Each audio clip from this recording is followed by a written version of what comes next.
Some stories sound too wild to be true. This one's about Alvin York. He wasn't chasing glory, just a quiet fella from the Tennessee hills. But war has a way of finding people. Alvin Cullum York, born 1887, grew up tough in dirt-poor Pall Mall, Tennessee. Folks there knew how to work and how to shoot. Little did anyone know that skill would make history. Picture World War I, trenches, machine guns, a real meat grinder. Into this steps York, a reluctant soldier at first, his faith uneasy with killing, but he found his path, his legend. It's about one day, October 8, 1918. Meuse-Argonne offensive. Nasty stuff. York and a handful of men run into a wall of German machine guns. What happened next? Unbelievable. Pure American grit. York's actions that day would echo for generations. He wasn't looking for fame. He just did what he thought was right. And in the chaos, he became a legend. Sometimes, history finds the most unlikely heroes. York was one of them. A farm boy, a rifle, and a moment that changed everything. That's how legends are born, and how ordinary men become unforgettable. World War I, industrialized slaughter, mud, rats, and fear. Soldiers lived like animals, died like flies. In that brutal world, heroism looked different. Sometimes it was just surviving. But York? His was bigger.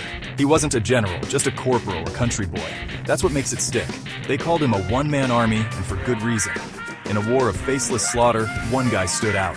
He didn't just follow orders. He took initiative when things went bad. Relied on his wits and his aim. His actions weren't just numbers. It was the sheer audacity, almost suicidal bravery. Facing down machine guns, most men would freeze or run, but York charged forward, into the history books. Sometimes, it takes one person to remind us what courage looks like. York did just that. Let's get to the heart of it. Argonne Forest, October 1918. York and 17 men, tasked to take out machine guns. On paper, simple. In reality, a death trap. Germans had them pinned, men dropping fast. York's sergeant went down. Suddenly York's in charge. He saw his buddies getting hit. Something focused in him. He was a crack shot, hunted turkey back home. He started picking off Germans, one by one. The Germans had a machine gun nest on a ridge. York crawled into position, used his Enfield rifle. He even gobbled like a turkey to draw fire, made them stick their heads up. Bang! Another one down. He silenced the nest. Then a German officer and a few men charged with bayonets. York pulled his Colt 45, dropped them all.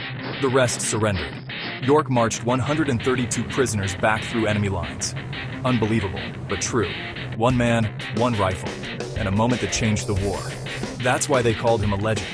Sometimes history turns on a single act of courage. York's was one for the ages, and the world took notice. Alvin York wasn't born a soldier. He was born in a log cabin, one of 11 kids. Life was hard. You worked or you went hungry. York became a crack shot, not for sport, but for supper. He was wild in his youth, drank, gambled, fought. Then he found religion, became a devout Christian. That faith would test him when the draft came. York was a conscientious objector, thou shalt not kill. He didn't want to go to war. It wasn't cowardice. It was conscience. He applied for exemption. The army said no. His officer saw something in him, gave him time to think. He went home, prayed, climbed a mountain, read his Bible.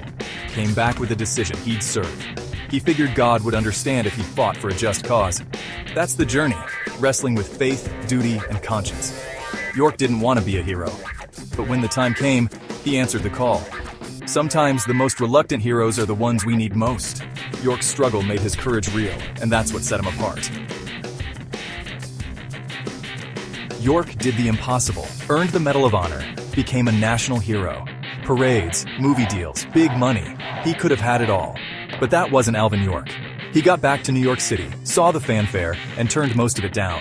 Said he wasn't proud of killing, just did his duty. Wanted to go home to Tennessee. He wasn't interested in being a celebrity. Wanted to farm, marry his sweetheart Gracie, and live quietly.